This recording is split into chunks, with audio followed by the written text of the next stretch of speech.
Kalau mungkin boleh diceritain hari ini hari spesial banget pasti buat kamu, mungkin seperti apa nih? Ya, jadi hari ini bisa dibilang adalah penantian panjang karena proyek ini tuh udah hampir setahunan. Proses renovnya juga mungkin udah mau 6 bulanan ya, 6 bulan lebih, dan akhirnya bisa buka juga posture cabang yang ketiga.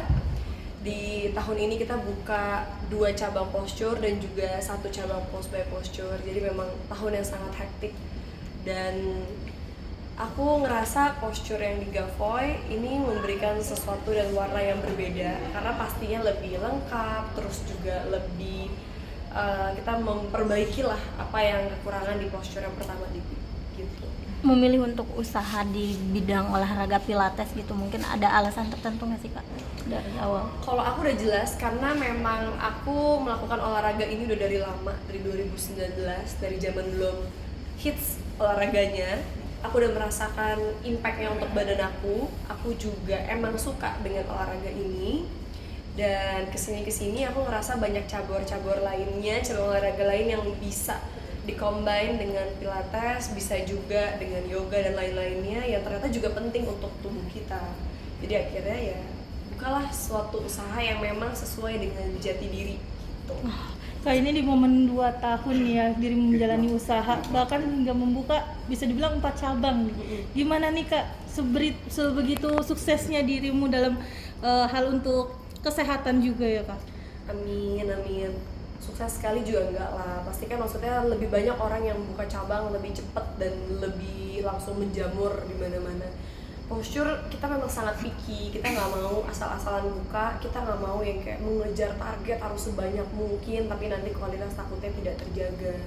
Dan makanya kita memilih tempat, memilih guru, memilih alat, dan juga memilih lokasi yang bisa dibilang enggak sembarangan gitu.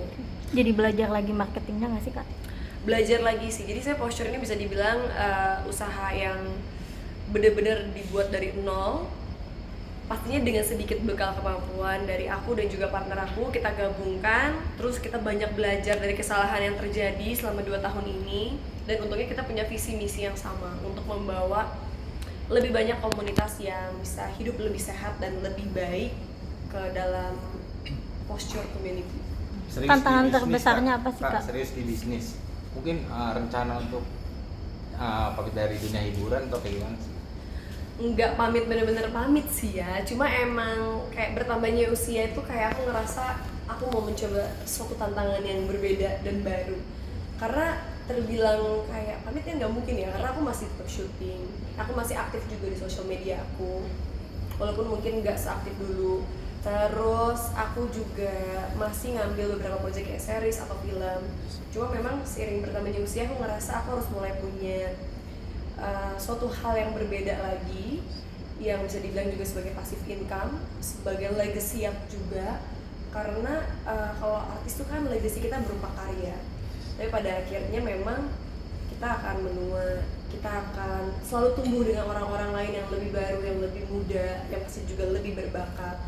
Dan kalau misalnya bisnis bisa dibilang bisa jadi legacy kita sampai ke depannya pun, mau kita umur berapapun, kita tidak terlalu aktif pun, orang akan selalu ingat bahwa ada brand ini, oh ada bisnis ini, begitu. Tapi sebenarnya menyangka juga nggak sih pada akhirnya dari awal kamu rintis sampai sebesar ini maksudnya? Jujur enggak sih, maksudnya kayak teman-teman media yang di sini kan mungkin juga sebagian pernah datang ke opening aku lah. Maksud tidak selalu usaha aku sukses, tapi aku bener-bener ya pantang menyerah aja, kayak jatuh bangun, coba lagi bikin lagi sampai akhirnya bisa ketemu satu titik yang dimana bisa lebih stabil, bahkan bisa berkembang.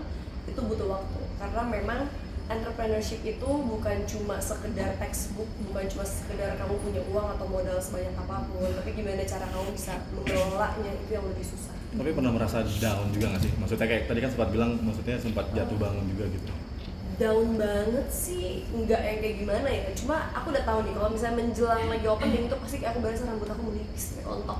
Ternyata stresnya tuh di situ ya. Jadi kalau kayak kita syuting atau bikin konten, kita tuh capeknya paling di fisik, paling kita hilang suara, paling ya kita harus kurang tidur, orang udah pada 9 jam kerja, kita masih di lokasi syuting segala macem. Kalau bisnis tuh buat aku capeknya di otak, batin. Jadi kita berhadapan dengan sumber daya manusia, berhadapan dengan banyak orang. Terus otak kita harus mikir bagaimana caranya bikin semua orang yang bergantungan hidup di kita ini bisa semuanya happy, sukses, makmur. Gimana caranya bisnisnya bisa survive, gimana caranya di tengah banyak mungkin orang yang akan mengikuti atau mencontek atau akan muncul saingan lain yang ternyata lebih hebat daripada kita, gimana cara kita survive. Itu dia susahnya paling di situ sih. Tapi kalau di olahraga ini dirimu termasuk masih aktif nggak olahraga? Maksudnya emang seorang Yolanda masih Jujur ya, karena aku sekarang syuting, dia cuma bisa ke posture itu paling seminggu sekali. Satu kali laginya lagi tuh hari Kamis, setiap Kamis tuh aku ngadain olahraga di lokasi syuting sama teman-teman di lokasi, panggil guru posture juga untuk datang ke lokasi. Memang nggak seintens dulu, tapi aku bisa ngerasain ternyata hasil dari aku membuat usaha ini, banyak orang yang udah berubah hidupnya. Ada orang yang tadinya kayak gak suka banget olahraga, sekarang jadi cinta olahraga. Ada orang yang tadinya nggak peduli bentuk badan, sekali udah merasakan hasilnya, tiba-tiba ketemu udah turun berapa belas kilo. Ada orang yang termotivasi, ada orang yang tadinya mungkin minder, ngerasa kalau olahraga ini cuma buat olahraga yang menengah ke atas kayak nggak cocok, tapi ternyata mereka sekarang pegawai sekalipun atau gaji UMR pun bisa tetap olahraga. Dan itu bener-bener mereka bisa seniat yang dimana jam 5 selesai ngantor, jam 6, jam 7 mereka pilates, atau nggak jam 7 pagi mereka tuh masih bisa ikut kelas gitu. Aku tuh seneng membawa perubahan ke dalam hidup tiap orang, tapi ke arah yang lebih baik, bukan ke arah yang lebih buruk. Karena nggak banyak orang yang mau peduli dengan komunitas di sekitarnya. Nah, aku kebetulan termasuk yang emang juga pecinta olahraga.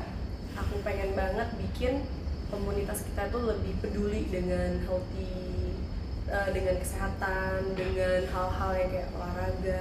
Karena kalau kayak di luar negeri itu udah hal yang standar banget, orang udah pasti olahraga tiap hari. At least mereka berenang, mereka lari, mereka olahraga nge-gym atau apapun. Nah, di Indonesia ini kan mungkin belum menjadi culture-nya. Makanya lagi kita coba bangun bersama-sama. Dimulai dari komunitas-komunitas, terus juga kelompok-kelompok kecil, dan baru akhirnya kita berharap bisa meluas dan melebar gitu. Tapi untuk kamu sendiri ada trigger masalah kesehatan nggak sih? Akhirnya memutuskan untuk iya, fokus pertama di- kali aku terjun ke Pilates itu karena aku ada sedikit lower back pain, sakit lower back aku. Terus aku juga ada sedikit skoliosis. Kalau tahu skoliosis itu yang tulang belakangnya nggak benar-benar lurus ya, iya. jadi agak miring berapa degree gitu. Terus aku tuh gampang banget cedera. Jadi dulu tuh aku berpikir olahraga tuh aku harus nge-gym biar badan aku kurus, langsing, terus bagus. Tapi aku nggak mentingin efeknya. Pada akhirnya ngelakuin gerakan-gerakan yang salah tanpa di stretch dan lain-lain bisa membuat kompensasi dan akhirnya menimbulkan cedera atau sakit di kemudian hari. Nah, setelah aku mengalami itu sendiri sampai bener-bener pernah yang kayak gak bisa naik turun mobil karena saking sakitnya belakang, pernah sampai cedera segitunya. Dokter bilang olahraga teraman saat ini adalah Pilates dan berenang. Dari situlah aku coba Pilates, aku merasakan hasilnya di badan aku ngerasain kayak wah, aku nggak pernah sakit, postur tubuh aku lebih bagus. Terus juga aku ngerasain yang kayak berat badan aku jadi stabil. Terus aku nggak perlu yang kayak dia juga makan berat banget, kayak semuanya masih tetap ke maintain dari satu olahraga yang menurut aku slow movement, nggak terlalu high kan, nggak terlalu high intensity. Terus ya udah, dari situlah akhirnya aku kayak terusin tekunin di 2023 baru aku kayak aku harus mengenalkan ini kepada orang banyak di Indonesia. Butuh waktu berapa lama tuh Kak akhirnya berasa gitu dengan Cepet sih, paling kayak 3-4 bulan udah berasa hasilnya. 3-4 bulan rutin, dalam arti seminggu aku cuma 2 kali ya. Kalau sekarang kan aku kalau lagi nggak syuting bisa seminggu 6 kali. Mungkin seminggu 2 kali tuh udah langsung berasa hasilnya. Tapi udah lurus kembali nggak sih maksudnya kan agak. Udah. Nah. Jadi bener-bener sekarang aku udah gak pernah ada problem sama sekali dengan lower back aku. Kalau yang misalnya sering kayak tiba-tiba kok pinggang satu sisi sakit, itu berarti ada sesuatu yang salah, entah postur tubuhnya atau alignment badannya, atau mungkin ada otot-ototnya yang mungkin bisa dibilang lebih pendek, ada yang lebih panjang kayak gitu-gitu. Nah, itu tuh nanti ketahuan semuanya di Pilates dan yoga dan ya banyak ornamen lainnya lah penambahnya gitu. Nah, kalau kembali lagi ke awal tadi kan kamu sebut ketika memulai ini sampai bikin stres dan lain sebagainya. Stres Itu butuh banget. waktu berapa lama tuh Kak? Karena kita proses Untuk rilis. persiapan pertama kali dari awal tercetus ide itu 1 tahun. Jadi 2022 itu ide pertama, 2023 baru kita launching. Karena itu overthinking, perfeksionis, dan pengennya totalitas, jadi kayak nggak mau asal launching terus jelek, nggak bagus, tempatnya nggak bonafit, alatnya nggak jelas atau apa, nggak mau. Jadi emang itu yang bikin lebih lama gitu. Karena menurut aku ini tentang kesehatan. Orang-orang yang datang ke sini, member-member yang udah join di community posture, mereka invest uang untuk sehat, bukan untuk sakit atau dibohong-bohongin lah istilah kata. Stres rilisnya gimana tuh kak? Apalagi kan sampai rambut rontok. Olahraga. Untungnya bagi aku me time aku adalah olahraga. Nah, untuk membagi waktunya seperti apa, kan kamu kan di entertainment juga, capek fisik, capek otak juga di bisnis. Nah, gimana sih cara kamu mengaturnya? Ya itu dia sih, jadi kalau misalnya aku lagi syuting Senin sampai Sabtu aku di lokasi syuting, aku cuma bisa meeting by Zoom atau online. Aku tapi tetap monitor by chat dari grup WhatsApp. Terus setiap minggu waktunya aku break, biasanya aku pakai untuk aku bagi-bagi. Ada waktu aku quality time sama mamaku dan anjing aku dan pergi ke gereja. Sisanya dari siang ke sorenya aku buat kerja, buat meeting, buat ngecek-ngecek studio gitu. Kerja keras di masa muda, mungkin udah ada manajemen buat kedepannya akan pensiun di usia berapa mungkin? Nggak ada sih, aku nggak ada target karena aku kebetulan suka kerja, cukup hobi kerja, tapi yang nggak yang ngoyo banget. Terus aku ngerasa bahwa at least perempuan harus punya suatu karir yang benar-benar mereka sukai di luar dari nanti akan menjadi seorang ibu atau menjadi seorang istri. Jadi ini bisa dibilang juga bekal untuk aku sebagai perempuan yang masih muda yang akan mungkin juga naik ke stage hidup yang lainnya dan lain-lainnya. Kayak aku jadi punya suatu pegangan yang dimana oh aku punya achievement ini, oh aku bisa ini, oh aku punya kesibukannya ini gitu. Jadi nggak yang kayak suntuk juga ya kayak kalau cuma di rumah aja gitu. Tapi kalau untuk launching hari ini mungkin dirimu memaksimalkan atau ada target budget tuh berapa, harus berapa sih atau tergantung depannya? Yang pasti ini investment kita yang paling besar bisa dibilang tuh yang posture di Gavoy sama Batam, karena itu yang paling gede. Ini kan gedenya hampir 480 meteran ya. Kalau yang di Batam tuh hampir 700 meteran.